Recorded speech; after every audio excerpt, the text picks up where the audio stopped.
Why, hello there. I don't know what accent that was, what I was going for, but I tried. Do I get a participation trophy now? Here we go. Yeah, that's my generation right there, you know? When we play soccer, we don't want to kick the ball. We just want the trophy. That's all we want. It's going to be a good time. It's going to be a good time. So this is Alexander the podcast. And I am, of course, Alexander. Our host is sick, though. I'm substituting for him. Not with the vid. He doesn't have the vid, thankfully. But yeah, I'm substituting for him. My name just happens to be Alexander. His name's Phoenix. I don't understand why he called it this, but maybe I'll just take over for him for good. Just see what happens. Lead it later, Phoenix. He's not the vid. It's not the vid, everybody. He's okay. But yeah, so today I figured instead of new releases, I checked my release radar this week, and I'm not gonna lie. It was weak. It was severely weak. Nothing hit. Nothing not only hit, it was like I was like almost offended. I was like, Spotify, we gotta have a conversation because this is garbage. And it's like they are mostly acts that I do have saved, songs saved from, but then some of them are just other artists under the same name. And some of them are so bad. Like I have some songs saved from this band Cold, and then there's like a DJ named Cold or something like that. And he's like, whatever keeps coming up. And there's another one, like a group from out of town called Sublime as well, because I got some songs saved from Sublime. And I was like, what, Sublime's putting out new music? It's like, no. It's completely illegible and all over the place. I don't understand it. It was just upsetting. I'm very sensitive in my ears, so like when something hits my ears and I'm like, what's going on here? I'm none too amused when it's my release radar feeding me this stuff, and it's supposed to be stuff that I enjoy, and I just don't. I flat out just am like, dude, I'd rather take 8 pies made out of roadkill to the face than listen to this music. I feel like sometimes I feel like one of those like bitter like visual artists from back in the day, like one of those Van Goghs where they just they see other people's, they like have amazing art, and then they see other people's art and they're just like, this is atrocious, and they just can't get into anyone else's art. Oh, there's some other artist that there's a new documentary on Netflix on. Oh no, I need to look at that. That was some good stuff. Sukalski, that's it. Sukalski, yeah. So there's this Netflix documentary called Struggle, and it's around this artist from the 1920s called Sukalski, and he does these spectacular sculptures like nothing that people had seen, like these art experts had seen. Like in the 60s, they discovered him, like this one art expert, because he wasn't that famous, this artist, and like they find out why. I don't want to give out too much, but apparently this guy wasn't a very good person, Sukalski himself, but he did make this amazing art, and whenever he was faced with anyone else's art, he would just he'd be disgusted. Like even if it was great, he couldn't like stomach the thought of other people being good at it other than him, and it's so interesting that someone so talented could take on such a juvenile perspective on the world. But, we live, we learn. But I don't feel like him at all. But, I can definitely appreciate good art. But I feel like when something doesn't really live up to my expectations, I'm just like, I try to not be as vocal about it publicly. But, hey, that's why we have a podcast. Just me. I'm not substituting for anybody. It's my podcast. That was a joke. I bet you fell for it. I bet you did. Here we go. Without further ado, I'm going to do my top 10 albums of 2020 just because, nothing really released this week that I felt like talking about, let alone multiple things. So here we go. Machine Gun Kelly, that album, number 10, I think. It just, it's not the best thing I've ever heard. Not at all. But the songs are well written. There's definitely songs that what I'm basing this list on are just like, what did I go back to? What did I hear and was just like, I saved it.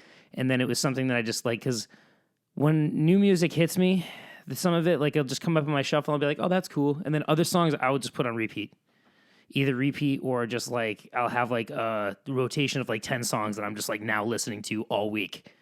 You know, it's weird. But this one song I'm showing you right here, and then the other song I mentioned on, I think the last episode of the podcast, I mentioned another song called Lonely by Machine Gun Kelly, which I thought was great. But yeah, number 10, this album I just thought was excellent. Not all around, but the songs I loved a lot. And the production value is incredible. And there's a lot of really good writing on here. It's not a pop punk album, though. I don't know why. Like, I mean, they're still talking about it like it is. I get why they said it was, you know, to try and get everyone riled up and like, oh, let's hype it up. Like, oh, there's no way he's putting out a pop punk album. And then it's actually quality music. But, like, it's really interesting how they marketed it. I don't know. I already went over that, I think, last week. But anyway, Machine Gun Kelly, number 10. This song is called Forget Me Too. It was another one I really loved off it, so I'm just going to show you a little snippet of it. Okay, forget me too. You tell me you hate me, baby. Yeah, I bet you do. I'm keeping you waiting, but I won't wait on you. Want me to forget you? Okay, forget me too.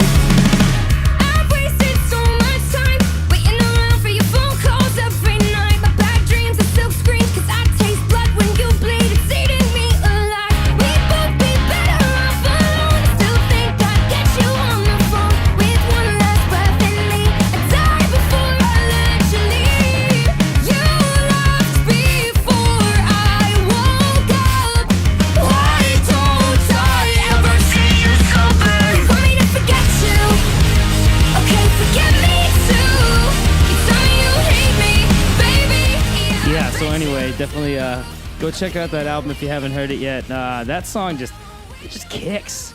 That beat, Travis Barker drums just kick. He just he slams the drums so hard, but so precise. Like, what do you mean? Like, the drums are the MVP in that song. I'm sorry, but I have to say that, like, you know, I'm not the biggest Halsey fan. I'm sure she's a nice person, whatever. But like, I mean, musically, I just like the songwriting that she has. There are very few songs that really hit me with her. She's got an excellent voice. I'm sure she has an excellent team. I do understand why the music's so popular and the appeal.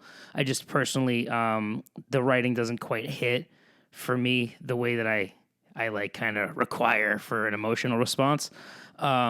But that part that she has in that song, unbelievable. I'm usually also not blown away by her vocal technique, but in that song, like, she's got some grit going on, and she's in the super high range, which sounds punky, but it's also, like, still precise melody and pitch, and I was very impressed when I first heard that. So, like, because I'm usually not, again, blown away by her, but I mean, I, again, understand the appeal. I do. I'm just extremely picky when it comes to singing. Like, just not fair how picky I am. For instance, I don't like Machine Gun's voice. I don't like his voice at all, but I really do love the personality that he puts behind the tone of what he's doing. It kind of feels like he's still just rapping. And that's why I can wrap my head around it, is because I'm not looking at it like it's like he's trying to sing. I think if you go into it looking at it like, oh, he's not, like, you trying to like find vocal technique or anything special there, you're not looking for the right stuff. What you want to look for is like just his lyricism is really good. His flow is good. Like he's got good flow. It's like good flow over this really interesting, catchy pop punk beats. But I mean, it's still like it's a pop structured song. It doesn't feel like pop punk. The pronunciation of the words doesn't feel like pop punk. It feels like hip hop over rock music with a pop structure. And I think to just sum it up as pop punk is just, it's not only inaccurate, but it doesn't really do the album justice, nor does it really like give an accurate addition to pop punk. Cause it's like pop punk fans who like Wonder Years and Fireworks and, you know, all of those in Major League and all the pop punk bands, you know, Story So Far, are going to go listening to this album and not dig most of it, because most of it is nothing like that. So anyway, though, number 10 for me was definitely MGK. I thought excellent release. There were no songs I didn't like. Not there were only like 4 I kept going back to, but like those songs are really incredible, and then the other songs are good, worth listening to as well. But yeah, so next up, number 9 was one I actually came across just recently. Creeper. This band I have not heard of since before I listened to the Lead Singer Syndrome podcast with Shane Told of Silverstein a few weeks back, and he had a guest on named Michael, and they both went named off their top 10 2020 album lists. And I think this and maybe one other are the only that actually crossed over with their lists, but at the same time, they definitely gave a very strong list. Mine's a little more mainstream than I would have liked it to be, but if I'm being honest, I wanted to be honest with myself and really dive in with stuff that I actually was going back to and genuinely was like, just want to be honest, you know? Why do these things if you're not going to be honest? That just seems very nonsensical to me. So anyway, number 9 in my top 10 2020 album releases was Sex, Death, and the Infinite Void by Creeper. You definitely need to check out Sex, Death, and the Infinite Void by Creeper because this album's unbelievable. I would call it a sleeper album. If I hadn't listened to that podcast, I wouldn't have heard of it. So it's kind of confusing. It's just spectacular all around, and I feel like it did not get anywhere near enough attention. So I showed off a little snippet of the songs Paradise and All My Friends last week, so I'm just going to show off a little snippet of Cyanide this week. She was smoking with her friends, exhaled nicotine and breathed me in. Black denim under Belmont ride, her skin is milk so pale and wide. Underneath the teenage spell, she's Christina Applegate, hopelessly beautiful in 1980. She's my cyanide, I drink her every night. And modern love can feel like suicide. She's my cyanide, I drink her every night. And modern love can feel like suicide. Yeah, this band is incredible. It's like they got like a My Chemical Romance aesthetic going on, and their choruses remind me of My Chemical Romance. Like the singer sounds like Gerard Way in the choruses, and then in the verses he sounds like any number of people. I mean, he sounds almost like Dracula sometimes, but I mean he also sounds like Elvis at times. He just has this incredible low tone, and also this the high tone as well.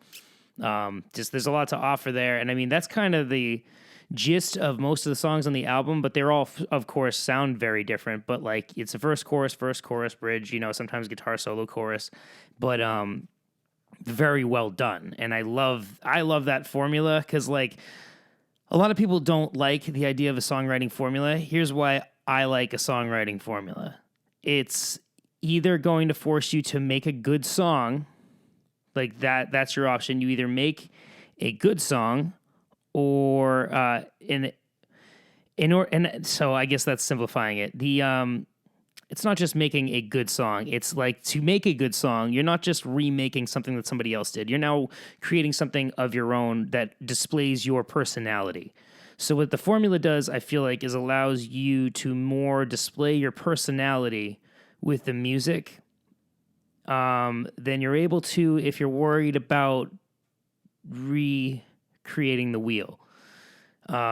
This is like, we know what people tend to gravitate toward, and then they're talking about the differences between if you're doing this for a hobby or a career. If you want to do music for a career, you need an audience, so you need to write music that other people like, and it's like I can tell you firsthand, that's part of what goes into, like, if you want to be in an original band that makes money, you have to have your fans in mind. And to create that initial fan base, what you do is you put something out there that's just, we tried, and you hope, and then you kind of just, you know, recreate yourself over and over again over time based on what works.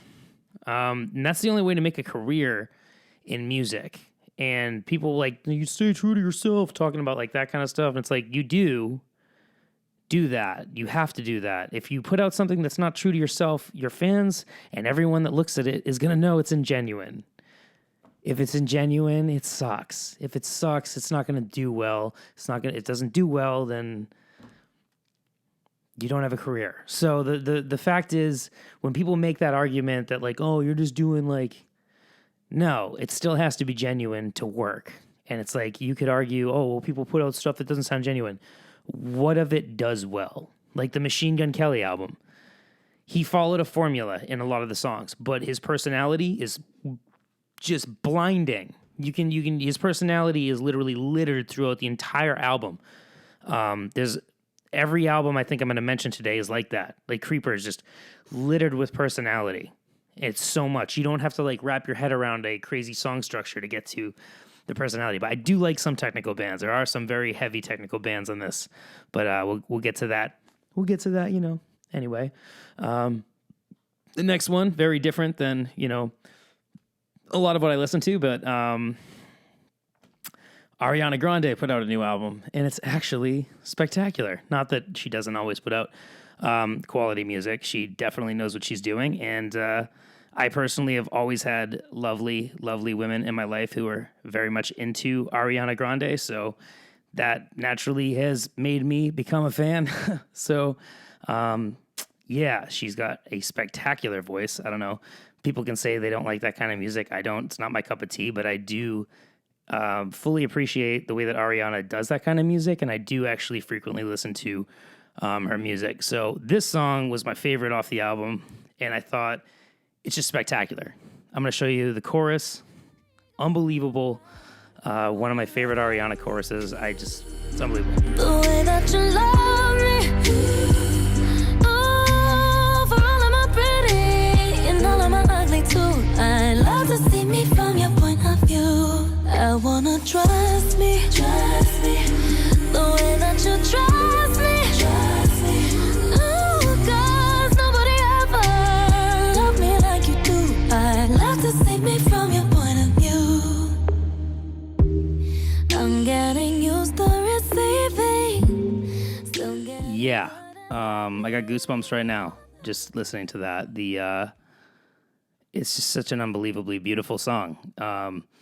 The song, like the concept, she gets very conceptual, and like, I mean, some of it's like, I mean, she's very sexual, and that's like, that's cool. But like, doing it every time is obviously, a little much. But this song I felt like was really a great step in a direction that was conceptual away from, having to take it to the bedroom, which is nothing wrong with that. But I mean, at the same time, like every song, which tends to be a thing that she falls into. But like this song is just very like retrospective and reflective, and like a lot of the concepts she gets into on this album are just spectacular and show such a progression.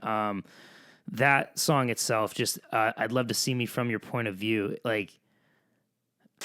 it's such I just personally have had experiences in my life that just speaks to in a very strong way, because you care about the people you love so much, and you never really think about the fact that they see you completely differently than you see yourself. And I think if people could see how the people who love them see them, they could maybe have a lot more peace of mind about whether or not they're good enough, and know that they definitely are.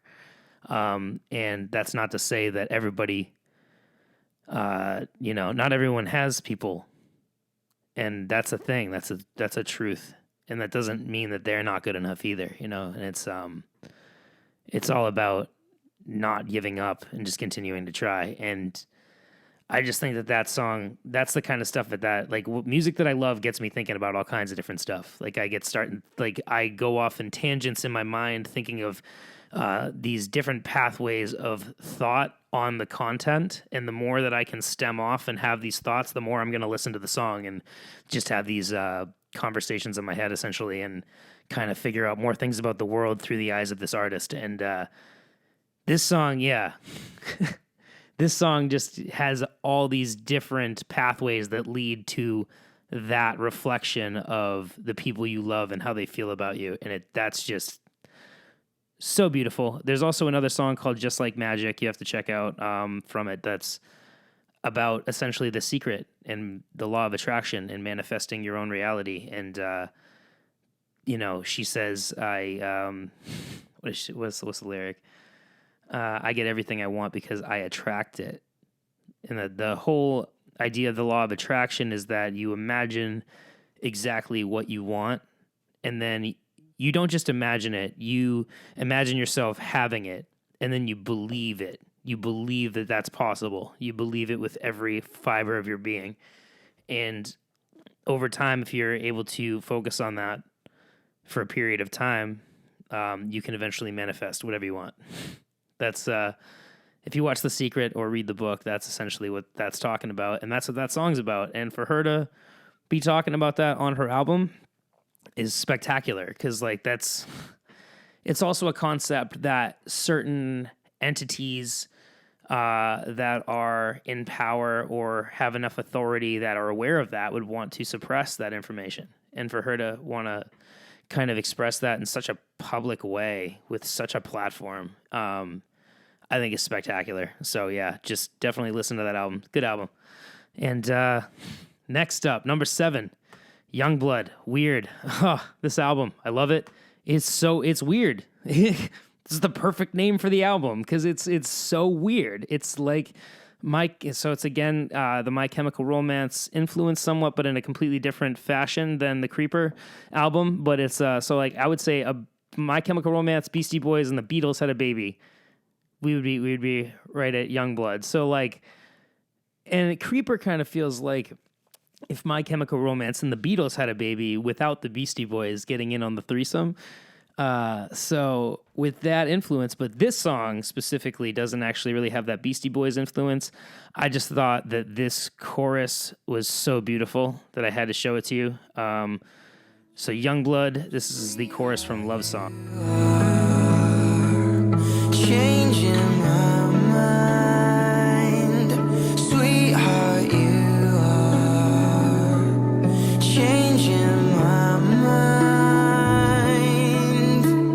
Nobody told me how to love myself, so how can I love somebody else? There ain't no excuses, I swear that I'm doing my best.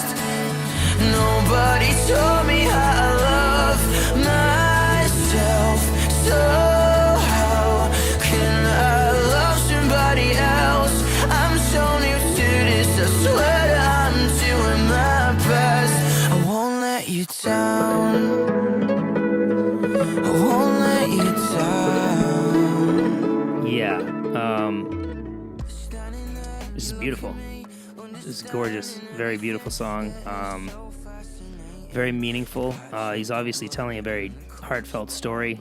It feels very, very genuine. There's just a lot of emotion on this album. It comes across in so many different ways, and the versatility of the music is so extreme. It goes across so many different genres, so many different experiences like of his own, but expressed in so many different ways. I mean, there's the song Mars that I showed last week, and that song's moving. It's all about just people that are, minorities, trans, people that are, of color, people that go into society and kind of with everything else and the way that things are kind of struggle to find the connection they're looking for when, and it's not it doesn't seem like, at least in this area that I'm in, that it's so much racism as it is people just kind of being ingenuine and trying to like force that like compassion because they're like, oh, I feel bad about it. Like, it's like, and I feel like, people just really want to be connected to no matter who they are, what color they are, and that's why racism's ridiculous and makes no sense. But because we're all, when you get under this avatar, we all just really want to connect to other people, and what color we are, what we look like is so irrelevant to that conversation that it seems ridiculous to even have to say that. But I mean, obviously we do, and we have to be fully aware. But it's just that song's all about, is there any life on Mars? It's just like, just reaching out for anybody. And like the bridge is like, do you feel like you're irrelevant? It's moving. And I think it's just such a great encapsulation of the thoughts of this generation, for sure. I can't say enough good things about that album. Absolutely. And I mean, yeah, then, I mean, you move on and you have that moving picture, and then you go to a song like Cotton Candy, and it's literally like, it's a pop song about getting laid. It's a pop song about getting laid. It's another pop song about getting laid, but it's so different and it's spectacular. It's also moving in its own way, but it's about getting laid. It's just so interesting because you hear all these other just substanceless, useless pieces of trash songs about that concept.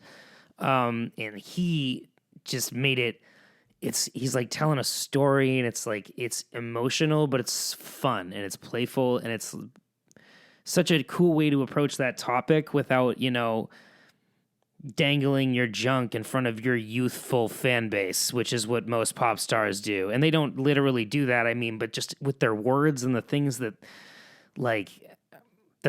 they're encouraged to say. I don't want to get into examples, but just like pop music in general kind of disgusts me. And that's why Youngblood is such a breath of fresh air. I think if you have a young fan base, you need to be completely conscientious of what's coming out of your mouth on your album. Sorry. I know that it's rock and roll and it's all about, but when you're talking about, 11, 12, 13, 14, 15-year-old kids, you need to be conscious of what you're putting in front of them. Personally, I don't really release any lyrics or thoughts in my music personally that I wouldn't share with a child either. Because when you want to measure what a good song is or what an earworm is, it's the ancient way to measure that is they always say that when you sing it like in a town or with a community, that the kids will remember it and they will sing it back to you after they hear it like a few times.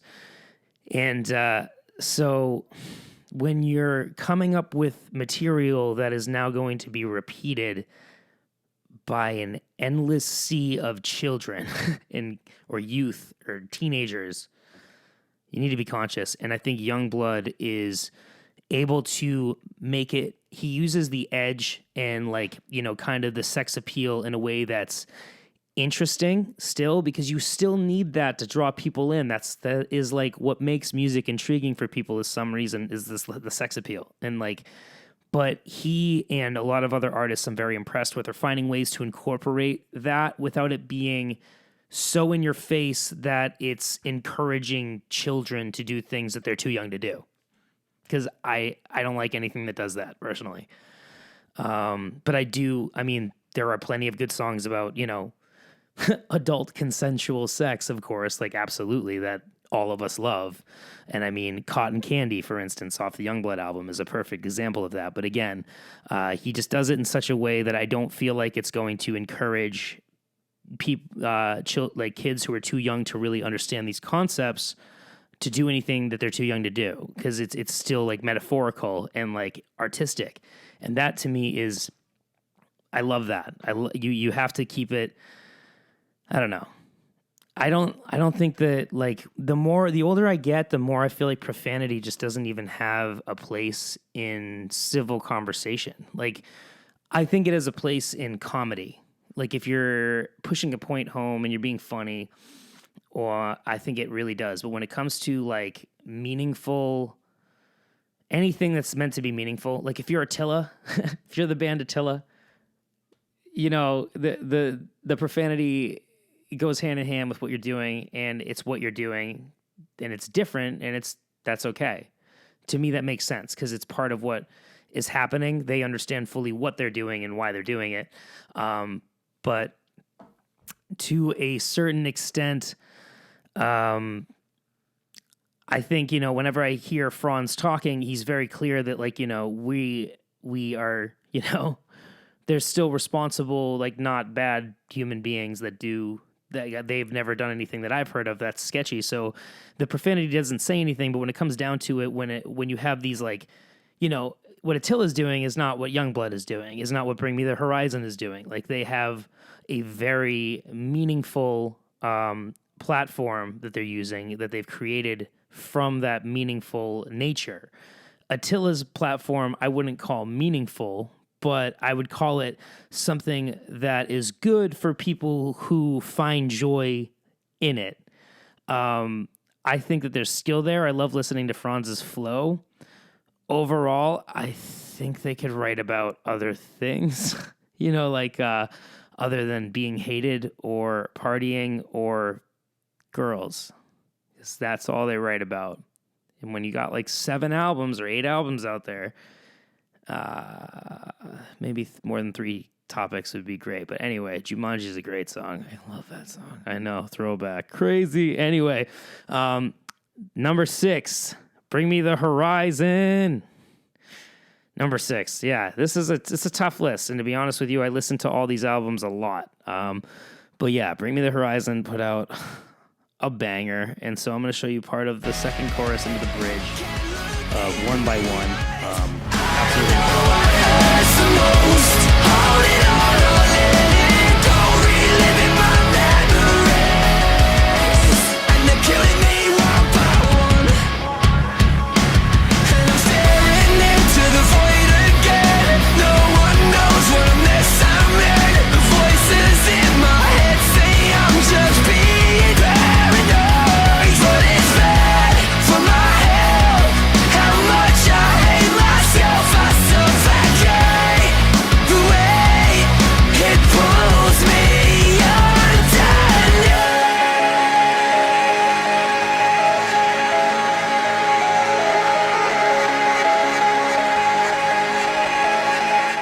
I mean,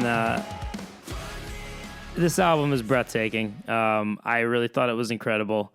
You could argue for sure that, they're the biggest rock band essentially in the world right now. They better put out a good album. That is a very valid argument. To me, though, if I'm honest and I just strip it down and I just don't think and I put it on, I love it. I love it. I love it from front to back. Dear Diary, like what a way to kick it off. It's just that whole album is just so fun, so interesting, different. It's not okay. Different? No, I wouldn't call it different, but like they did what everybody's been trying to do with that genre for like the past 10, 15 years. I feel like after emo, after the Used and the Panic at the Disco, and My Chemical Romance really had their heyday in the thousands. I feel like since then, everybody's been trying to blend hard rock and metal in a way that it can now become mainstream and really encapsulate the issues that metal tends to gravitate toward, like mental health. And this album just tackles the mental health issue, but also like societal issues so well, and just fears about that we're all feeling, just in such an incredible way. The bridge there, like let's tackle those lyrics. So I'm staring into the void again. No one knows what a mess I'm in. The voices in my head say I'm just being paranoid. But it's bad for my health. How much I hate myself. I suffocate the way it pulls me underneath. Like, it's incredible. They're thoughts that we all have. That's an inner voice that we've all had at some point. Because it doesn't take much for us to turn on ourselves. I'm a shining example of that, because I could be having a great day and have felt very accomplished and like I did a whole lot of stuff. And I'll have one thought that is kind of just doesn't make sense. And then I'll get to the end of that thought train and realize that I was kind of an idiot in that 30-second moment that I had that thought. And I kind of turn around and just turn on myself. And I'm just like, how could you, like, what's the matter with you? Like, I definitely my own worst critic. And that album, it's really interesting to listen to, because it just, it very much encapsulates how I feel day to day. just the back and forth with myself. Like, not that I don't hate myself, but like there are times when I hate myself. Absolutely. And it's not over much. It's over much less than I would hate anybody else for. I don't hate. I'd say the only person I reserve any of my hatred for is myself, which is more just as a way to keep myself humble than anything deeper than that. But regardless, that album, just a lot of reflection. Music that makes me reflect is what I truly love, and music that makes me think and really just dig into myself. So, but takes me out of myself in order to do it. So yeah, that album's incredible. Bring Me the Horizon, Posthuman. Make sure you check that out. The next one. So I love Run the Jewels. I don't know if you know who Run the Jewels is. They're massive. Like this, this isn't even I don't know if this was a single. Oh, I think this was a single, but this wasn't one of the bigger singles off the album, and it still has 1.3 million views. But I just don't think I know many rap fans, because every time I talk to people, like 90% of my friends have never heard of Run the Jewels until I show them and I'm like, what? Like, they're massive. Like, how do you not? Like, it's Killer Mike and LP. Killer Mike is an amazing rapper from Florida who's been around since the late 80s, early 90s.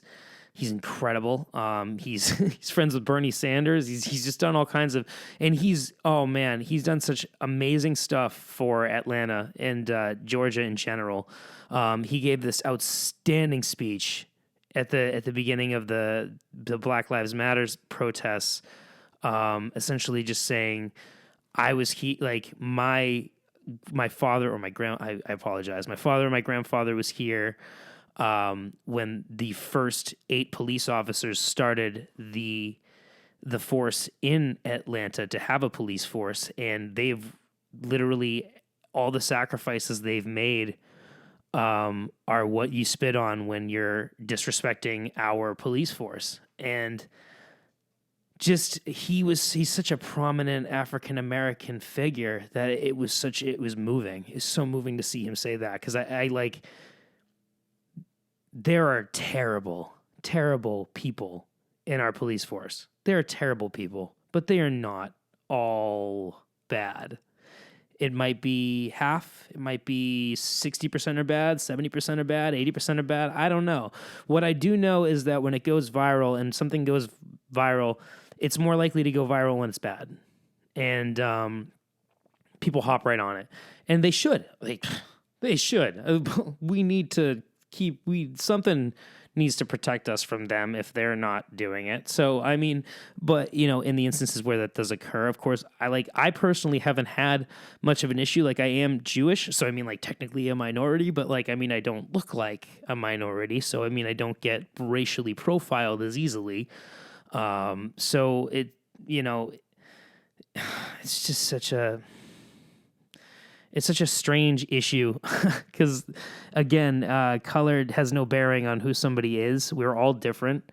I, as a Jewish white man, could have as much in common, more in common with any number of African Americans than I could with any other white Jewish man. So I've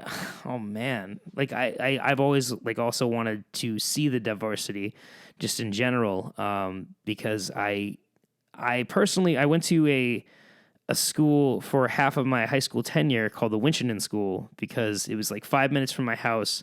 I was really struggling in the public school, because the kids were just awful people. I don't know what it was in the water at Oakmont, but it was just a lot of really terrible people there at that time. I'm sure they're, a lot of them are very nice and grown up now. But at the same time, I transferred to the Winchendon School for half of my tenure, junior and senior year. And I was able to get mostly scholarship, living close by, not having to live on campus. And most of the kids that were there were from other countries, not even other states, literally other countries. I had a friend from Egypt. I had a friend from Haiti. I had friends from Brazil. I had friends from Mexico, friends from everywhere. And when you meet people that are from other countries, you just realize how different they are and how much more entitled Americans are. And it really shows you just how important it is to meet these other cultures and see these other people, because that changed me.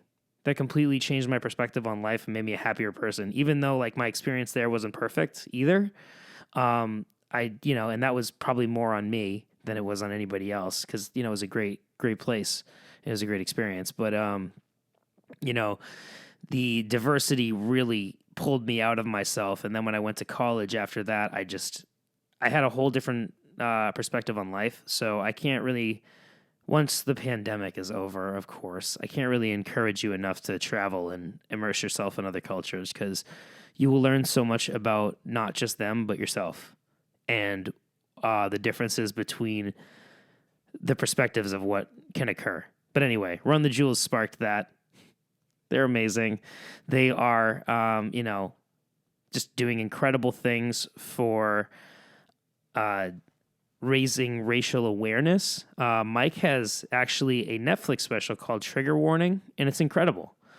And it's great, and he brings people together. Oh my God, the first episode, I got to tell you about it. Like he has, so he knows members of the Bloods and the Crips, and according to him, the gang violence is nowhere near between them, like at least in Atlanta, is nowhere near as bad as the media wants you to believe it is. So to prove that, he meets up with a member of each gang, and he has them each make a soda, like one with like the red branding and the other with the blue branding. And then he has the Bloods and the Crips go to a farmer's market and sell their soda to old people at the farmer's market under a tent. Like they get a booth and they just set it up and they have the branding and everything. It's incredible. I was just, they're standing there together, and the people are asking them like, I'm afraid, like if I buy this soda, people are gonna, and they're like, no, it's not like that. Like you could buy the Blood soda, walk down the street in front of a Crip, and they're not gonna hate you or shoot you or assume you're in a gang and want to kill you the way that we've all been led to believe. And before I saw that episode, was ignorant to that. I thought the Bloods and the Crips were brutal killers that, would, if they see you wearing the wrong color in their neighborhood, would do something terrible to you, because we've been told that literally since we were young kids in elementary school. And the fact is, this show is incredible and completely debunks a lot of the assumptions that you're going to have about those kinds of communities. Because, like, the fact is, if you don't live in them, you don't know anything. You have all these assumptions because of movies and TV shows, and it's probably, I could imagine, literally entirely different than anything we could have perceived to us on a screen in Hollywood. So, anyway, Run the Jewels. This song's called Out of Sight. It was featuring 2 Chainz. I didn't show you a part with 2 Chainz because I like LP and Killer Mike better than 2 Chainz. But anyway, here's a little snippet. With thuggers thumping on the cut. My motherfucking Uzi weighs a ton. Hit the drum till you hear it go ba-dum-ba-bum-bum. Run. Piety just really isn't us. With a brush, see you cutting up a pie. That's my lunch. Run. Yo, motherfucking pockets when I come. It's an honor to be robbed by Denise's only son. Yeah, give her it, baby boy, bit it, moving extra heavy, whipping Chevy. Gotta get it, eat spaghetti with the monster. I love them. I mean, they like listen to that. They're 2 guys. Killer Mike, LP, and it's just them going back and forth. Starts with LP, then Killer Mike, then LP. They do this. They that's what I love about the 2 of them. They're not just doing a set structure. They'll go back and forth, and then sometimes they'll have one do a verse, the other do a verse, or one do a verse, the other do the chorus, or one just have an entire song. They're so incredible. They do so many amazing things. They're self-produced entirely. LP is a producer. He's probably one of the best producers in hip hop. Just go listen to Run the Jewels right now. I got hung up on them really hard because of that whole. Killer Mike's just an incredible human being, and he's very inspiring, and it gets me definitely thinking about all of this. And LP is, right on board, on par with him. I think Killer Mike is more the activist than LP, but LP's right there, the ally and being the homie for really, like the genuity, not just, some people say they're an ally, and it's really just because they're trying to get social points, and it's like, you need to be yourself, and you need to actually be about what you're about and be honest about it. And as long as you're about something and you're genuine about it, people will find something to like about you, but if you aren't genuine, they won't, and some people will, and then that will fizzle out after a short period of time. Anyway, these guys are super genuine. Run the Jewels. Awesome. So incredible. One of my favorites. Number 4, Ozzy Osbourne put out a new album this year, and it's awesome. It's so awesome. I've listened to it all year. I have. My favorite song on the album, Scary Little Green Men. Gonna show you a little snippet. He's amazing. He's so amazing. He's never not going to be amazing. Like, he's an immortal god, and he's so amazing. And that's just all I got to say about that. The colors are blinding me again. I don't belong here. The skyline is bleeding black and red. How did we get here? How long have they been living in my head? How long we bite our tongues and play pretend?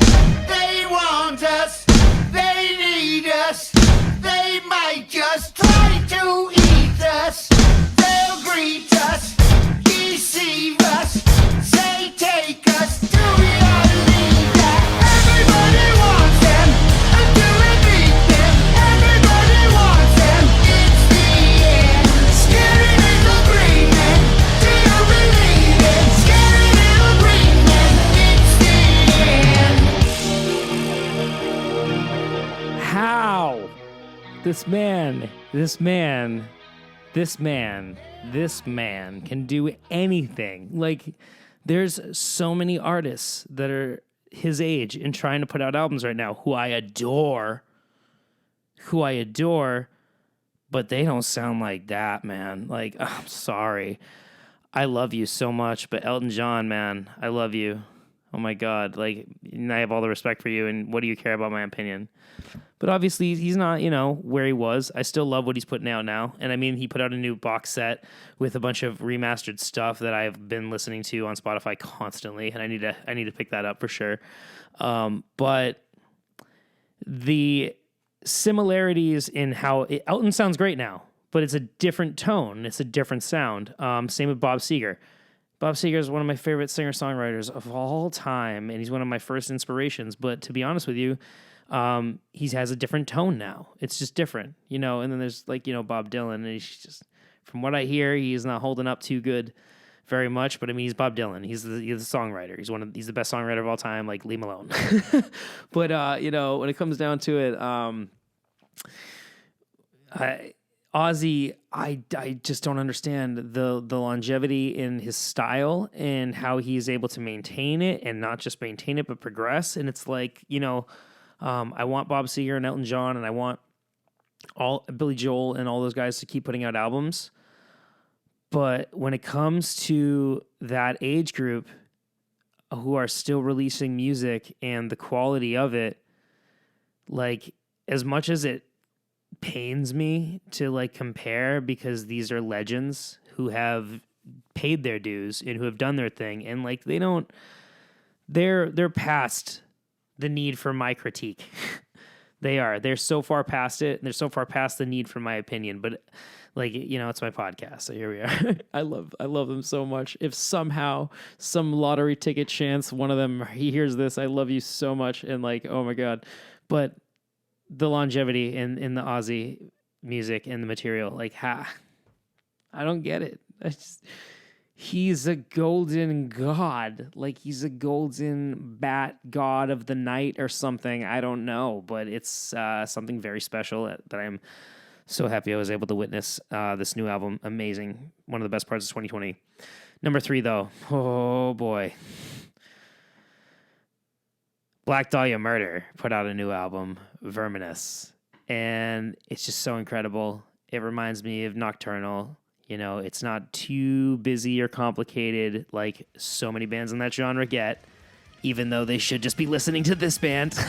Just kidding. But, oh my goodness, it's so good. I need to show you the end of the song, The Leather Apron Scorn. The tone and just the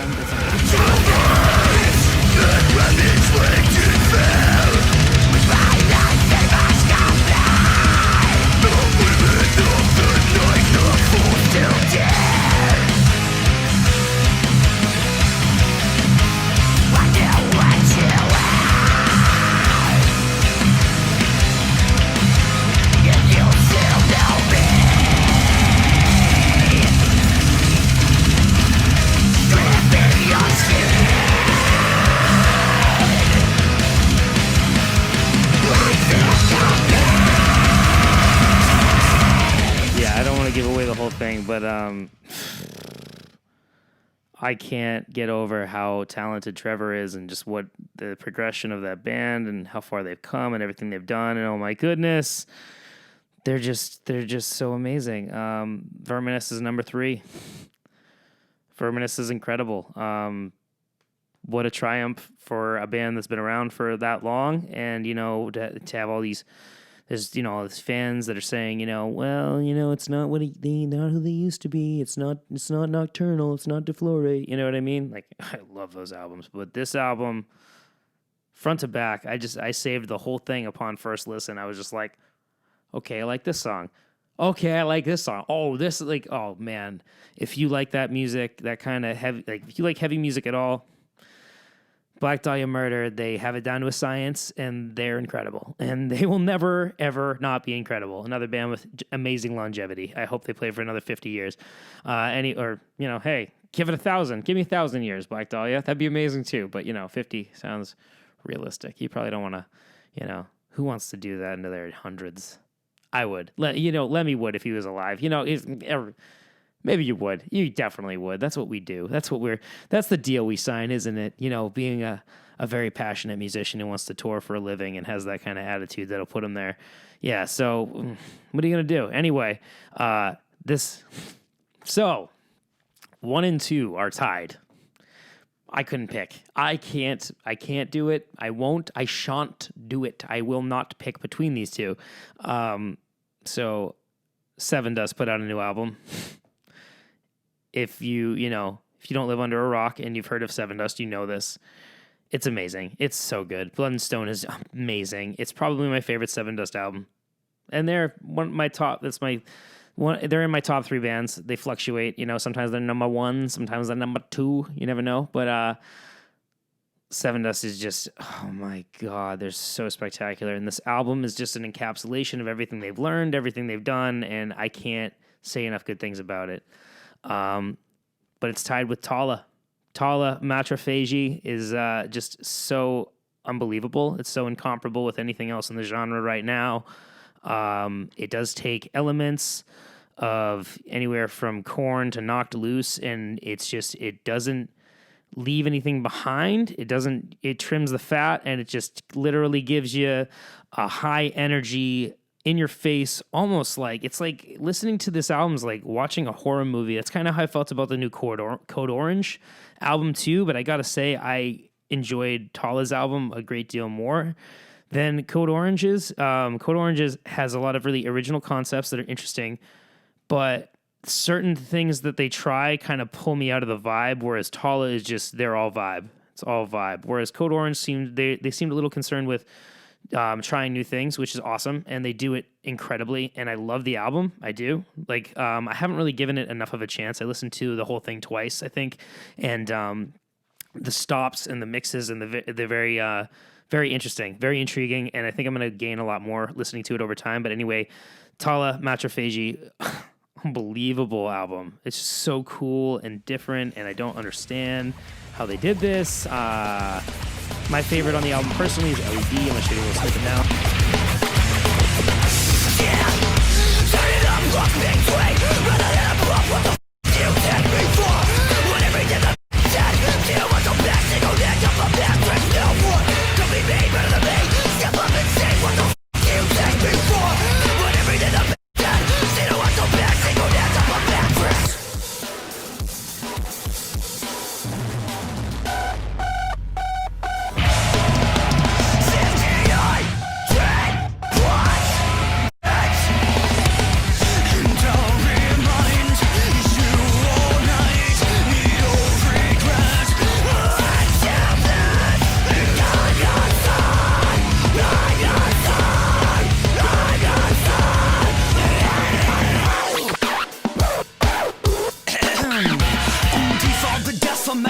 just an abstract fact, cause my vilifications are not film redacted. Fuck that.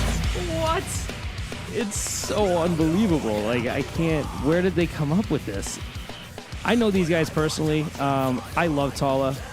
We've toured with them. They're so much fun, just in general, on the road or even at home. I mean, I've known Justin, the singer, since 5th grade. This band's unbelievable. They're doing huge things. They're signed to Earache Records. They just put out this whole album. It's just unbelievable, start to finish.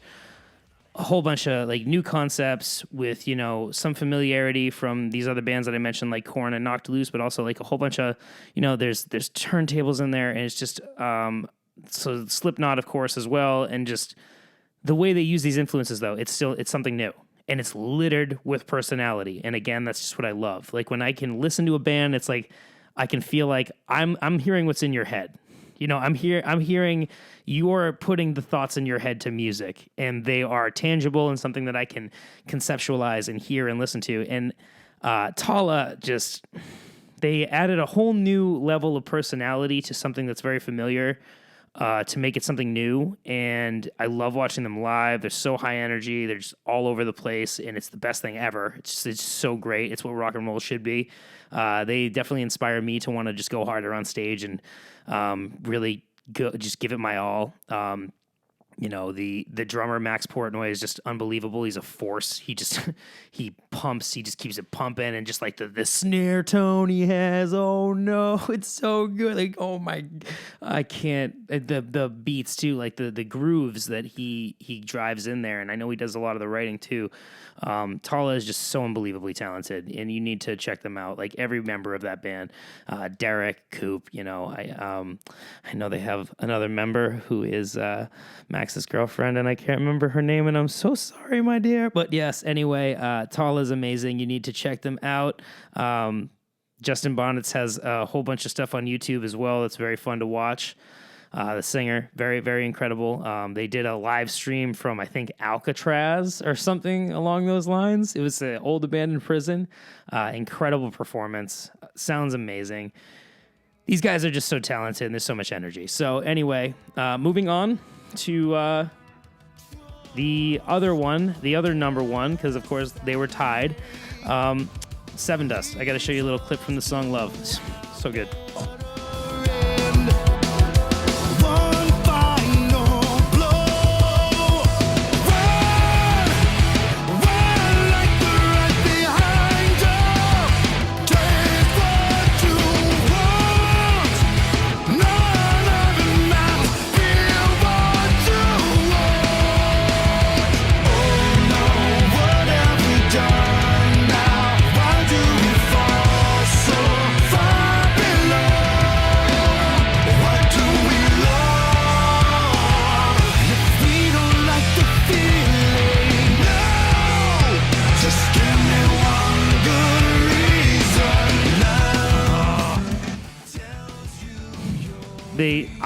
I just literally, that's a band I can listen to, and I just get goosebumps every time, and they make me want to just stop whatever I'm doing, find a mirror, and just like pretend I'm LeJon just singing into the mirror.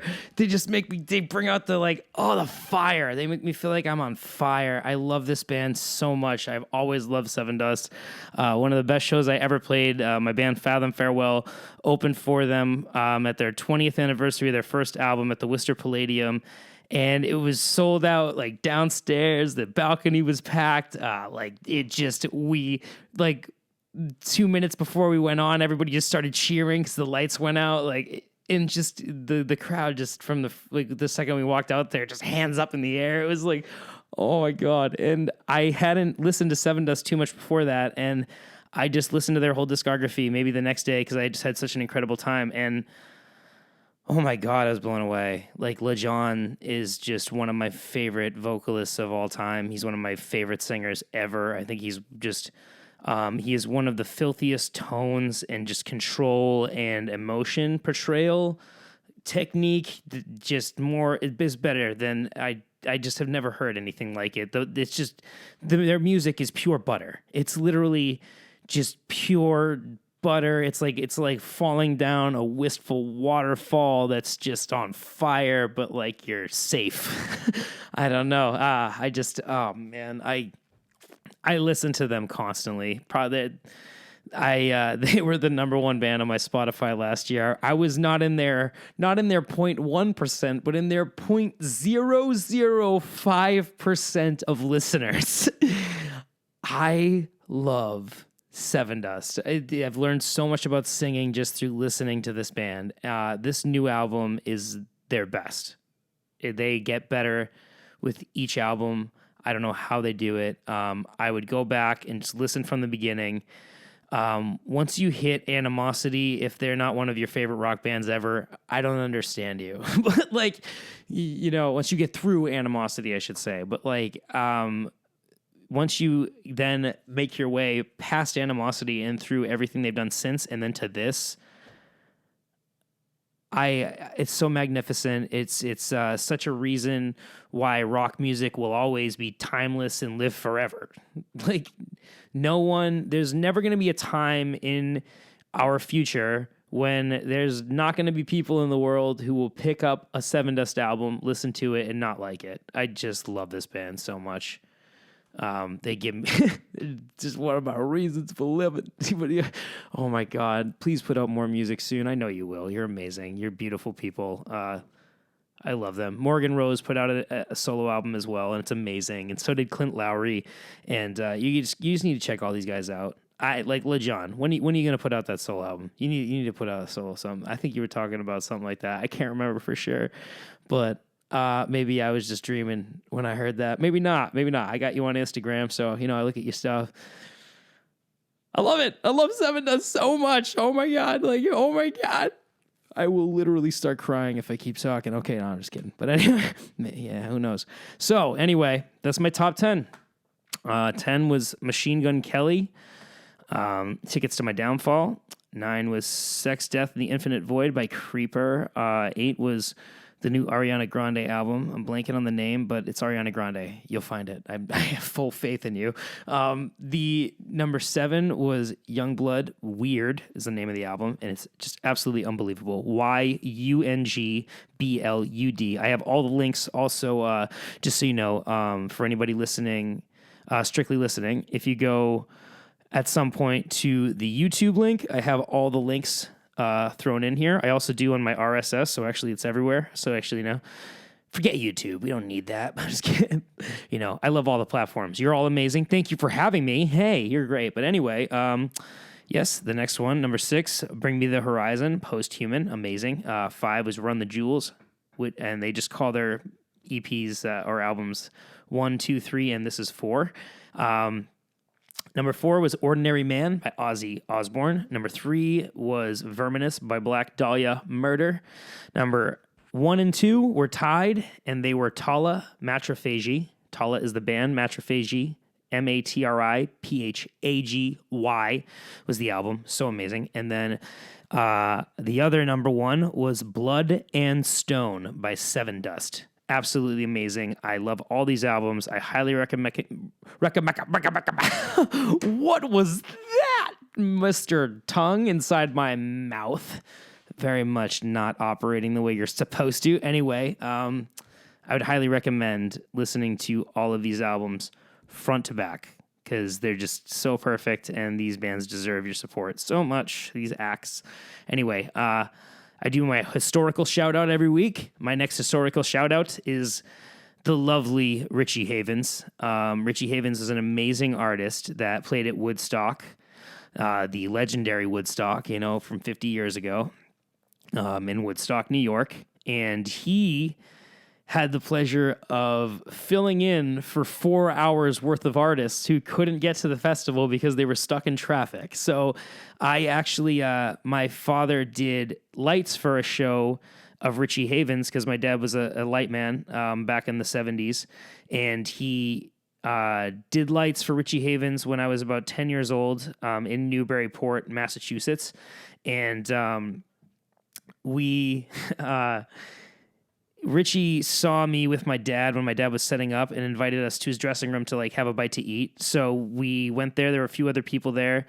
Before we went there though, and he saw me at first, he had me come up on the stage, and he just had me sit in this chair, or just, asked me to take a seat, and we just had a conversation. He told me the whole story of Woodstock and what happened with him, and he was like, most people will tell you that it was like, so it was supposed to happen or whatever, but I'll tell you firsthand, like, I was in my hotel room, I get a phone call from the front desk, and they're like, it's not the front desk, it's the people running Woodstock, and they're essentially like, Mr. Havens, we have a helicopter coming to your hotel to pick you up right now to bring you to the stage to fill in for these artists that are stuck in traffic that we can't send a helicopter to. So they sent a helicopter to this man in the 60s at a hotel. And he got in the helicopter, the helicopter flew him to right behind the stage, and then he got on the stage and had to perform for 4 hours. He only had an hour-long set.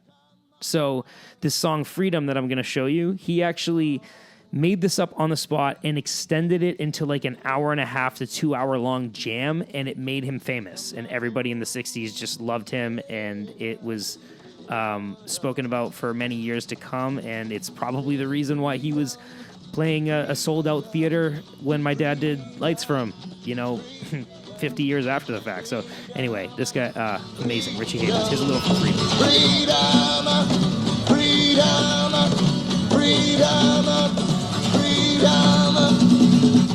Sometimes I feel like I'm almost gone. Sometimes I feel like I'm almost gone. Sometimes I feel like I'm almost gone. Yeah, long, long, long way from my home. Yeah. So yeah, very cool. He's just an amazing singer and guitar player.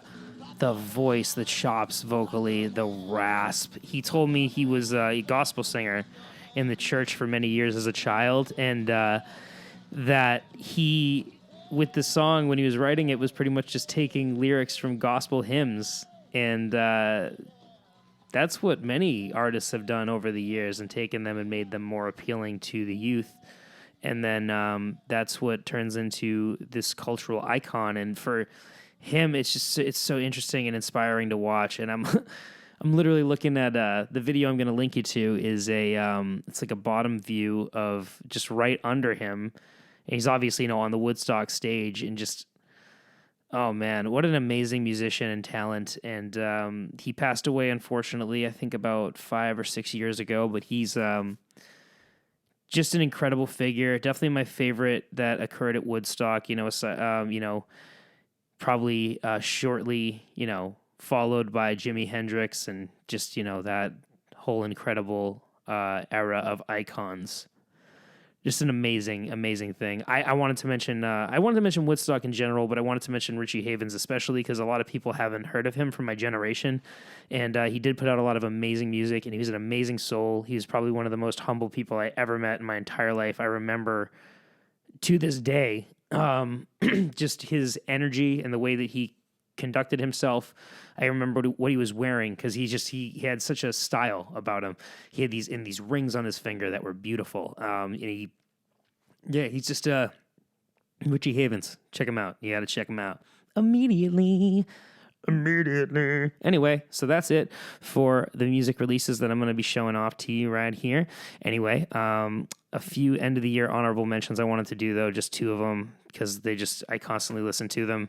They just didn't happen to make it in the top 10, but Bayside put out an acoustic album and it's just amazing. It's just acoustic renditions of some of their older songs and they're just so well done. So many different renditions with inspiration from sounds that I wouldn't have expected Bayside to go with. Like some songs even sound like Gogol Bordello, legit, like will remind me of that, and it's so random. I need some water. Sorry, didn't mean to yell at you. But yeah, Bayside acoustic album, very good. And 07, who I hadn't heard anything from in a while. 07, they put out zero, like spelt out, so ZERO, and then the number 7. They put out an EP, and it's spectacular. It's just breathtaking. It's featuring the singer Lou Stone. What they do is they make instrumentals and they feature these vocalists. I mean, they have an EP featuring Sia from way back, which was amazing, and it's far better than anything I've heard Sia put out. So, personally, in my own opinion, but yeah. So, but yeah, 07 new EP. Oh my god, amazing! Featuring Lou Stone. All right, so on to the news. We got some funny stuff for you today. So, first off, kicking it off, Fatboy Slim made the news, made the headlines. You know why? Fatboy Slim is quipped that the greatest triumph of his career, Fatboy Slim, the, right about now, the funk soul brother, whatever. We always used to argue about that in elementary. It's brother. No, it's rubber. It's funk soul brother. No, rubber. Yeah. The funk soul. Yeah, that guy says the greatest triumph of his career is having a sex toy named after him. The 57-year-old DJ says inspiring a dildo called Fatboy Thin is the greatest honor of all. While the first time he heard one of his songs playing during an episode of EastEnders at the Queen Vic Boozer, okay, that's just an irrelevant story. He said, I think the first time I knew I had arrived was when we heard a tune of ours on the... Great, that's awesome. And then still to the day, my greatest triumph and my greatest honor of doing this is to have a dildo named after me. Yep. The link's in the description to this article. I think that's absolutely hilarious. When I saw this article, I just had to mention it because, like, Fatboy Slim, when's the last time you heard about them? But yeah, making the news, not for the music, but for the sex toys. It's really adorable, really funny. Hopefully no kids are listening to this. Anyway, Adele takes 10 million euro pay cut. Like, she lost 10 million euros last year as opposed to what she usually makes. And it didn't affect her at all. She's just heading into the studio to record another album. I think that's uplifting. That's just awesome. That she worked so hard that she made enough money that she could lose $10 million in profit and be fine. Like, okay. That's inspiring. Incredible. So her monster-selling albums and singles, 2016-17 tour, are still raking in the cash for the star, who's now said to be worth an eye-watering $180 million. Like, geez, people say there's no money in music, but it's like, if you're really, really, really talented, and smart and you stick to it forever, things can happen. Because, like, things have happened. You look at this. Some people look at that and they're like, it's the underground. It's they're boosting these people, and it's like, bloodlines and yada yada. I don't know. No one knows. Think positive. That's what you should do. That's what this makes me want to do. Yeah. So anyway, she's heading into the studio, recording a new album, even though she just lost 10 million euros. Amazing. Very inspiring. Can't believe that's going down. Anyway, moving on. The next one. Bono, Halsey, and Pharrell sign on for Sing 2. I personally am super excited about this. I thought Sing 1 was a great animated movie. I'm super picky with my animated movies. I just watched Soul last night, by the way. Oh my God. Go on Soul. Go on Disney Plus and watch Soul. Don't go on Soul. Go on Disney Plus and watch Soul right now. Oh, it's amazing. It's so good. But anyway, so Sing 2 I'm sure is going to be amazing because Sing 1 was, it wasn't the best thing I'd ever seen, but it was fun, and I love music, so, I could get into it. But yeah, Bono, Halsey, and Pharrell signed on for Sing 2, and I think that's kind of awesome. We're gonna see little animated versions of them, I think, as animals singing in this movie, probably, hopefully, as main characters. I think that would be super cool. I love Pharrell. I love Bono. And as I said earlier, like, Halsey's awesome. Totally respect her. Not one of my favorites, but, I like Ariana better. Sorry. But anyway, moving on. Top 10 music box sets of 2020. I found this article. I thought this was super, super interesting because I didn't know most of these came out. Some of them I've been listening to, though, and incredible stuff. So it was a top 10 box set. The number 10 was Bobby Bear. Bobby Bear sings Shel Silverstein. Yeah, that's country. I don't really know much about that, but that's something. That's a thing. The other number 9 box set, Elvis Presley from Elvis in Nashville. So I've actually heard a few songs off of this. There's some deep cuts. There is one that starts out with them doing like half a song that turns into, or like the first verse of a song that turns into an outtake. And it's actually really funny because like Elvis like parodies his own lyric, and then everybody you hear everyone in the studio like just like die laughing, and then they restart, and it's hilarious. And like actually the song itself is really good, and it's a live recording, and it just sounds spectacular. Yeah, I don't think Elvis ever sounded better than whenever he was recording that stuff. It's just unbelievable. So number 8, Keith Richards and the Expensive Winos live at the Hollywood Palladium. So that's the number 8 box set that came out. If you like Keith Richards and the Rolling Stones, not one of my favorites, but I do have a great deal of respect for anybody who survived and stayed relevant for this long. Speaking of the Rolling Stones, number 7 on that box set list is the Rolling Stones dropped a Goat's Head Soup Super Deluxe box edition. It's 3 CDs, 1 Blu-ray. Sounds pretty awesome. I mean, if you're a huge Rolling Stones fan. Anyway, number 6 was an Elton John Jewel Box. Super excited about this one. It's 8 CDs. I've heard a lot of it on my release radar. They've been popping up on my Spotify. And some of these renditions of these Elton John songs are amazing. There's some of them are just like, I listen to them constantly because they're so good. Definitely check it out. If you like Elton John, I would highly suggest that. Moving on, number 5, The Replacements. Pleased to meet me. I'm not very familiar with The Replacements. I think they are a much older, of the 80s, so they're not that old. I don't know, I haven't heard of them. Must check them out. Hopefully they're not bad.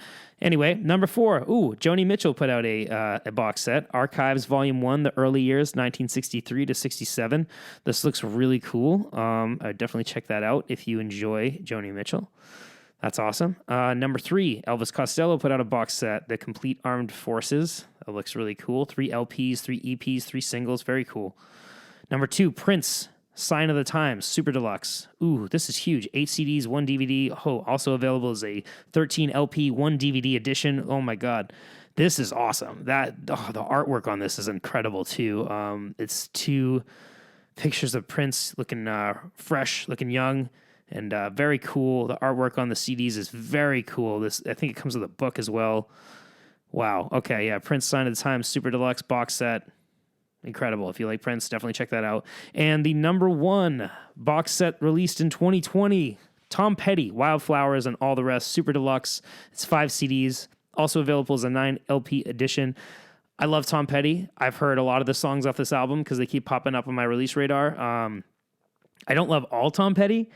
Like the song American Girls is probably one of my least favorite songs of all time. But then the song You Don't Know How It Feels is probably one of my favorite songs of all time. So, he's one of those artists that I absolutely love, but I don't love everything by.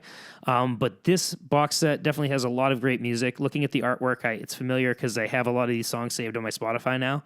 And yeah, incredible. I don't know if these are deep cuts. Okay, so, yep, for a good... So he had been promising to unearth tracks that had been left on the cutting room floor during the Rick Rubin helmed project and turn them into a separate release to be called All the Rest.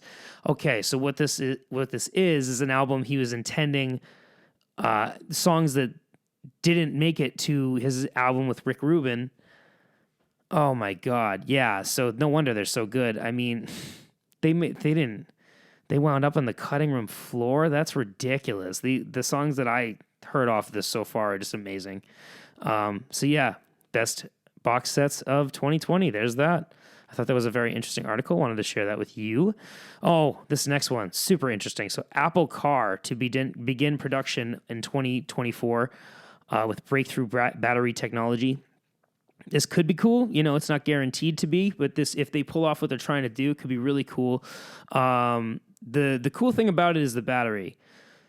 What they're trying to do is make a new technology that eliminates, it's a new monocell battery design, bulks up the individual cells in the battery, frees up space inside the battery pack by eliminating pouches and modules that hold battery materials, and then will allow it to have a longer lasting battery because now they can have more material to make the battery last longer as opposed to all these other materials that are now not needed by this new technology.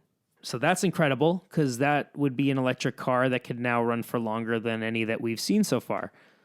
Keep improving it. I mean, that's why Elon made his patent public, is because he just wanted people to be able to improve on it. Although he did pitch in his opinion on this. He pitched in his 2 cents on the fact that they're mentioning they want to go for LiDAR. And LiDAR is essentially the car reading the lines of the road and like the width of the road and being able to just drive for you. And Elon's been working on this for years. So Elon straight up just said that LiDAR is a fool's errand. And I have a feeling that he's got it figured out and knows that it's far more complicated than they can comprehend, where they are focused on the battery and LiDAR is a completely separate set of technology from the battery. So I personally think that he may be trying to discourage them because he doesn't want them to do it the wrong way. And I love that, because if LiDAR is released and it's not done properly, people will die. People will die, and then we will be that much further away from having self-driving cars that allow us to now utilize the time we spend driving to do productive things for our businesses if we so choose, or hang out, relax. Sometimes we need some time to relax. But I think that's incredible that people are, that anyone, including Apple, is working to improve the electric car. I think we need that so badly. Move away from these fossil fuels and save our coral reefs. Anyway, moving on, I came across a random article of a GoFundMe for a venue called Cherry Cola in Canada. Apparently Dave Grohl loves it. I don't know. Maybe he does. Maybe he doesn't. But anyway, they have about $36,000 raised of their $80,000 goal to save the venue. So I figured I would share that.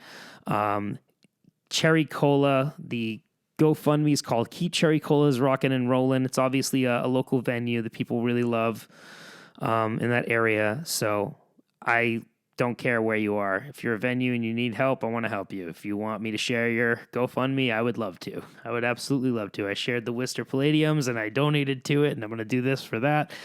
All the venues. We need all the venues. They're my favorite places in the world. Like, you're not taking away the concert venues, pandemic. I don't care. Thankfully, there was $10 billion or $15 billion now allotted for concert venues. So let's really pray to goodness that gets us to where we need to be. But anyway, Cherry Cola, donate to them, help them stay alive. Moving on. This was adorable. Where was it? Where is it? In Benin, West Africa, there is an all-female band getting together, and they're all, they're young girls. I think they all look about 13 or 14 years old, and they're all very talented. Andre Balangwaman has a flair for the trumpet and for getting things done. So this is their teacher, who I think brought them together. And in 2016, the single-minded multi-instrumentalist from central Benin moved to Natitingu in the remote agricultural northwest of the country and had a chat with the mayor. He had the idea to set up music workshops for local girls using his own instruments so they wouldn't have to pay.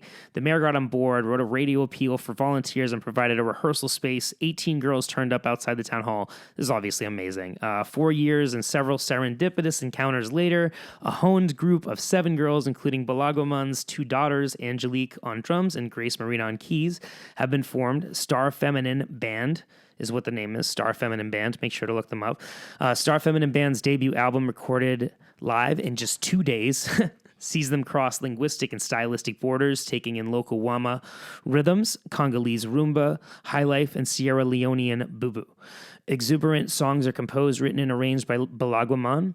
The girls bring their ideas, but I do everything. Of course he does. And unfold in multiple languages: Wama, Peel, Ditamari, Bariba, Fawn, and French, with ululations and call and response so good you can't not get on your feet. As 10-year-old Angelique puts it, when we play, everyone dances. If 4-time Grammy winner Angelique Kidjo is Benin's greatest star to date, Star Feminine Band are its bright future. That's very This is crazy. This is just wild and super awesome, and I wish all the best for these girls and what they're doing. Star Feminine Band, make sure you check them out. All of the positive energy that we can send to that area, let's get it there. All of the things that are happening that are positive, let's give them attention.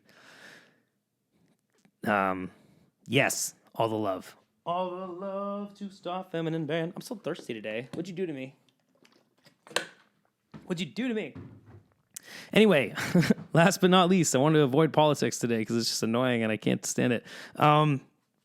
So I'm a video game nerd somewhat, and I gotta say, there's a game that came out that I saw such mixed reviews and it was confusing, and I love Greek mythology, so I was drawn to it. But this game, Immortals Phoenix Rising, got really mostly crappy reviews. And I was looking at it, and I'm like, looks like it copies Breath of the Wild and Assassin's Creed Odyssey, and that's what everybody was saying. So the game went on sale, and I was like, I want to try this. I love Greek mythology. Forget it, doing it. So I did it, and it's amazing. It's just spectacular. I can't recommend this game enough. It is different. It does feel different. Like the character is completely customizable. And the story's funny. It's like genuinely funny. Like it's like one of those games that like takes the video game humor and like takes it up a notch. And it's like really surprising. The gameplay is very smooth. There's a bunch of different like weapon techniques and stuff you can use. So it's like it feels a little like if Dark Souls met Crash Bandicoot. To be honest with you, that's what I'd compare it to. The only thing that is comparable to Breath of the Wild really is just the landscape, the climbing, and the stamina bar. Outside that, the storytelling is completely different. The gameplay, the battle system itself, completely different. Doesn't really feel that much like Assassin's Creed. I don't know. I just saw this game getting so much hate that I just had to bring up. Once I tried it and saw how amazing it is, I just had to bring it up. Same with Cyberpunk 2077. They just did another update today. Absolutely amazing. Like it plays spectacular. I played it for like 2 hours without it crashing this morning. The internet has come a long way. Updates and what they are able to do has come a long way. And the video game industry is important. It just provides therapy for people that need something. You know, for somebody like me, I need something. I need one thing during the day I can do that's not productive, that I just enjoy doing, that I just, that's not practicing music, that's not making a podcast, that's not doing vocal covers or writing or just writing in general. I need something that's not productive that I can just do and enjoy, because otherwise I'm just going to do productive things for 16 hours all day and I'm never going to stop. Never going to break it up. I'm barely going to eat. So it's like, it really just allows me to be more functional. And I think that it does that for a lot of people. While it does also make some people not so functional, that's true too, and that needs to be confronted. But it's, I think it's a very important form of expression, and I think it's come such a long way that, like, don't let it stop now. Keep supporting. If you have any love for video games whatsoever, I just suggest supporting the industry. I don't see it as a waste in any way, shape, or form. I think it's any sort of creative art or expression is a much better use of your money than, let's say, any drug that isn't marijuana. For some people, for others, it's definitely still not a good use of your money for that. So I don't know. I think there's much worse things to spend your money on, though. And I think that is a thing that is not said enough.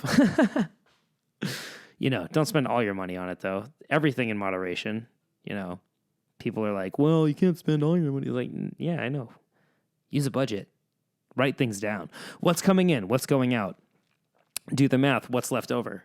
And then you're not going to end up with a surprise negative bank account, because that's just the worst thing in the world. But, budget. Can't suggest it enough. And anyway, also, Immortals Phoenix Rising. Check it out. Do it. Get it. If you look up the reviews, you're not going to want to. So just don't even think. Just do it. Anyway, all right. So that's it for news. That's what we got. Last thing I'm going to do is music industry commentary this week. I had somebody request that I go over my creative process. If you have anything that you want to ask me or have me go over industry-wise, feel free to reach out. If it's something I can go over on the show, I definitely will. If not, I'll reach out and I'll explain it to you via Messenger.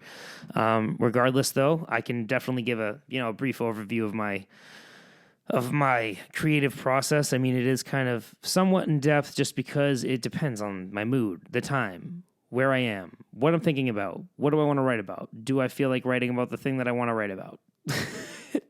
It's weird. And there's all these different thought processes that happen while it's going on. But at the same time, I also have to bring myself out of myself while I'm writing. The most important thing is not overthinking. When you're thinking about it and you're thinking about, oh, I need to have a song that sounds like this, or I need to do this, or I need to do this, you don't need to do anything.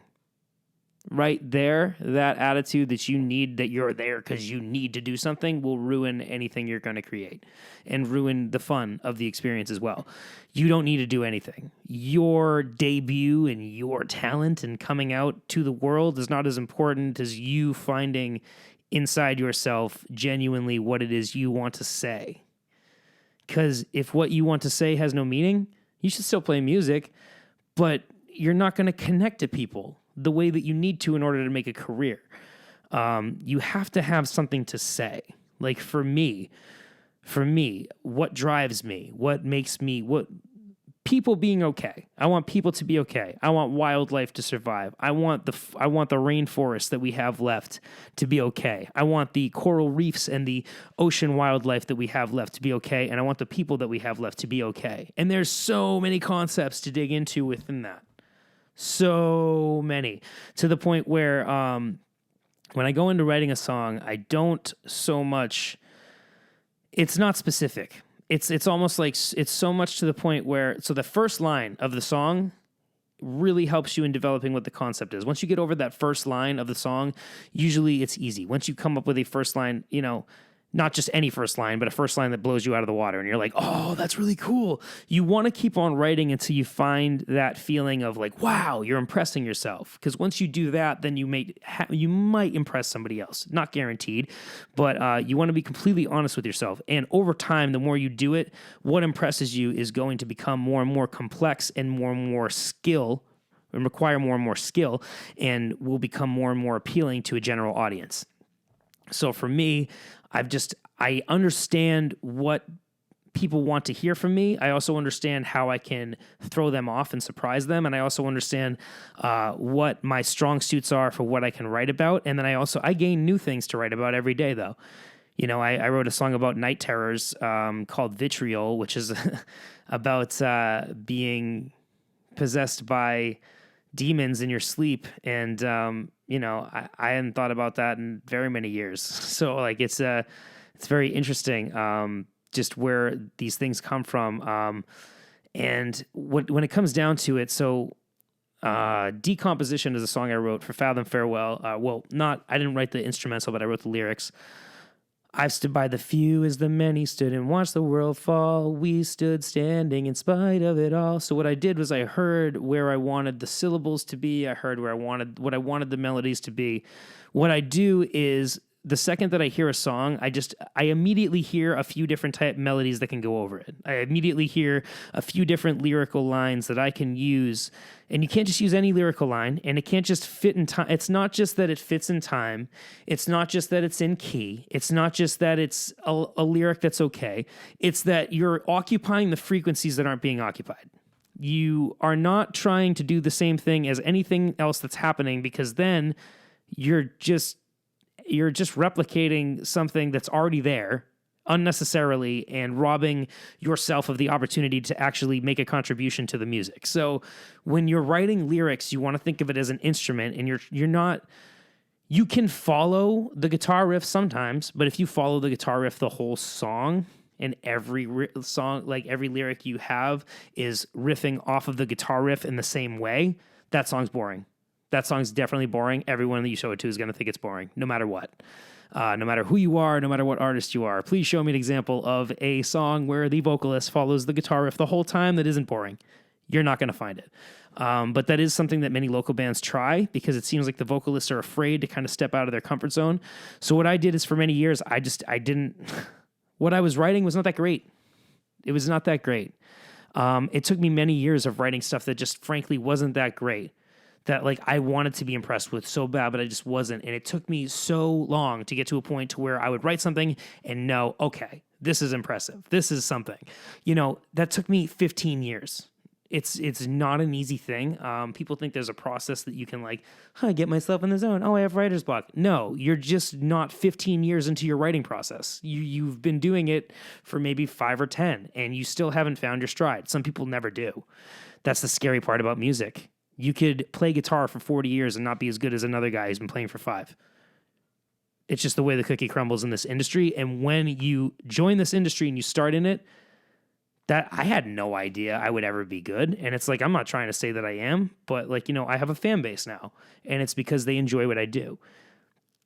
I didn't know that was ever going to happen. I had no idea I would even be where I am now. And I'm not even that far, but like, I had no idea. You don't come into this with any guarantees. I didn't. For 10 years, I thought I was going nowhere. For 10 years, I was like, I just need to do this because I love it. And I don't really care. I did care if I was going somewhere. I was constantly having internal battles with myself. Like, I need to find a way to I can't not do it. And it's just it's a strong battle that we have to fight within ourselves. And I fortunately was able to find a way to monetize, what I do, playing covers and solo acoustic. And also I have enough of a fan base that we do make merch sales. And, we were selling a lot of tickets before the pandemic and stuff. And it just took so much work to get there. It was so much work, and there were so many years of feeling hopeless, like it wasn't going to go anywhere. And if you feel that way, just know that it's the universe testing you to see if you actually belong here. And just know that it's not a short test, and it doesn't end when you want it to, and you can't think about it while it's happening if you want to get through it, because all you're going to do is be like, well, when do I get to the end? You're not going to notice it happening. Like, I don't feel any different than I did 10 years ago playing music, but I know that I sound different. I know that for a fact because I listen to it.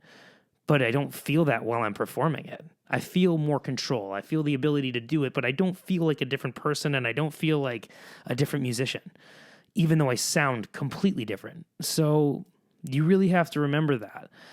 The hopeless feeling is for everybody.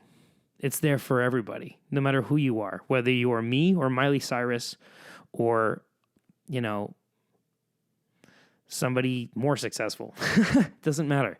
It's always there. You have to fight it. And most people, what they do is they decide that feeling is the reason to leave, and they let other pressures talk them into doing other things with their life instead. And the ones who make it, from what I've seen, are just really the ones who fight that feeling for decades. You have to be a crazy kind of person. Like, I'm nuts. The things I'm willing to put myself through in order to make this happen, I look back at it and it's just like the amount of time and money and effort and thought and emotion and just general sadness and hopelessness and just everything, and just the attitude of everyone around you. It all just goes into it. And the reality is, through sticking through it, through all the pain and all of the anguish of thinking that it couldn't be possible, I've just come out on the other side finding something where I can make music that I know people will like. And when I'm writing it, before I show it to anybody, I know if people will like it. I do definitely have a team of people I bounce it off of. And there is times when I think it's going to be good and people will like it, and they won't. But, so I'm not perfect at all by any means either, but I have gotten to a point where I can make music that I genuinely enjoy, that I don't have to lie to myself about liking. And that really is the goal. Once you do that, you can start making music that other people will like. If you don't genuinely like your music, no one will. And it's so easy to say you like your music, and when you work on it really hard and you put a lot of time and money into it and it comes out, you just want to like it no matter what, and you want to push it no matter what, and you want to be there for it. But you have to be honest with yourself. And if you don't really love it, if you aren't in love with it, if it isn't your favorite thing ever, you got work to do, and that's okay. It's the hardest job in the world, and it's emotionally taxing, and it's incredibly difficult. And the only people who get through it are just the ones that are willing to take a beating, to take the most beatings. And it's sad, but it is what it is. And I love music more than anything in the world, so I just am going to devote myself to it, I suppose. Well, not devote myself to it. I still want to, have a family at some point, and plenty of musicians do that and make it work very easily. But maybe not easily, but, as long as you get your ducks in a row first, it can work. Absolutely. So there's always hope, but there's also always work to be done. So you have to remember that whenever you're thinking about any career you want to do. All right. So anyway, that's how I feel about writing. I don't. Oh, well, I guess I didn't talk about that much. So I don't really start with lyrics first. I always write the instrumental. I'll usually start with one instrument, either acoustic guitar or piano. And I write a skeleton on the acoustic guitar or piano, and then I write lyrics to that. So it's always just something that I hear, and I'm playing it, and I'm like, ooh, I love this chord progression, or ooh, I love this rhythm, or ooh, this is really cool, or I can hear this going with that. You know what I mean? But it starts really simple, usually on one instrument, and then the vocals are really what ties everything together for me. That's where I determine my structure, and it's like once I write the lyrics down and then I make a little voice recording on my cell phone, then it's locked in.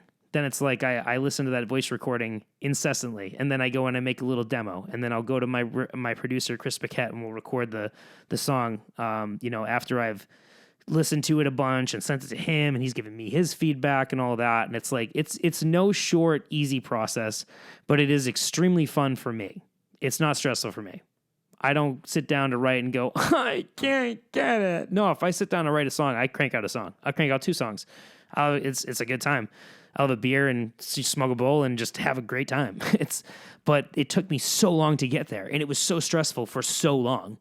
But like I want people to know that really want to write music but are struggling. I did get to a point where it's fun. I love writing music. I love writing lyrics. It's not stressful. I do session writing and stuff. If your band ever needs help writing lyrics or tracking vocals or anything like that, like I have rates for that, and I'm very happy to help. I love doing that. Obviously, I can't do it for free because it is work for somebody other than myself to no benefit of myself outside of, if I had a bunch of time to spare, I would do it for free anyway, because I just love to help people. But, I have very reasonable rates for that kind of stuff. If anybody does want help with writing lyrics or structuring a song that isn't, a jazz core, math core, crazy thing, I'm not into that. But if you want help, like structuring a hard rock song, like with a pop formula, or like alternative music or something like that, I can definitely help point you in the right direction to where a producer would then be able to kick you into shape. Like I wouldn't be able to give you the final product. I would on the vocals, 100%, but like, instrumental, that's not. I can help you structure songs though. That's my point. But anyway, with the vocals, I can, it took a lot of time. Just literally the only thing you can do, no one can teach you how to do it. You have to just do it and believe that you're going to be able to do it no matter what. That's what I did. I sucked so bad for so long. I wrote so many terrible songs that I look at and I'm like, ugh. Some of them are even on Spotify. If you go and you listen to the Alex J. Cohen project on Spotify, go be horrified. It's horrifying. It's not good. And that was like 5 years into me writing music. So like, it's a long process. It's extremely frustrating. It's extremely difficult. But when you get to a point where you understand how to do it and what you're doing and what you want to do, it's the best feeling in the world, even before you're like, I have a career, like I play, I have all different streams of revenue from between the cover gigs and all that stuff and the bands and all that, but it's not all just touring and music and revenue from streaming and stuff like that yet. That is the goal though. But yeah, it's really hard work if you want to be a industry professional. And I mean, I'm not even there yet technically. So, on the cusp though, very cool things on the horizon that I can't talk about right now, but, yeah, you're amazing. I'm going to do a charity of the week at the end of each podcast from now on. This week is Thorn, Thorn. Thorn developed technology that have helped to save over 20,000 children from child trafficking. They help to identify patterns where these children are being taken from places where they won't really be noticed, low-income neighborhoods, terrible orphanages, terrible foster homes, stuff like that. And essentially, they are able to link authorities to where this can be prevented and the children can be saved. So they've done incredible work. Thorn is just one of my favorite charities, period. I follow them a lot. You should too. They're very easy to donate to, www.thorn.org. If you have, if you don't make another post about pedophilia, okay? Don't make another post about that nonsense. Make a donation to the people who are fighting it. Make a difference. Talking about it, we all hate it. We all hate it. We all deplore that sick, that whatever entities in this world could create a mind that would want that kind of a thing. We deplore it. We despise it. We do. But there are people who are working it against it actively and actually making a difference outside of just their words. And we need to help them. They need our help. So please, Thorn, THORN, please check them out. I love you so much. Thank you so much for watching. I love podcasting. It's the greatest. It's like my new outlet. It's like new, fun, awesome thing I look forward to every week. And I'm just going to keep doing it. So 2021 is going to be the year of Alexander the Podcast. Yeah, I'm a weirdo. So you're going to have to deal with that. I hope you can handle it. ASMR signing out. Here we go. Bye. Radiate the energy around us to magnetize ourselves to those we find come first from. If this time this is the mistake you can't walk away from, the last chance is never the one you expect. Too late to defend. I'd give anything for one more chance to make up for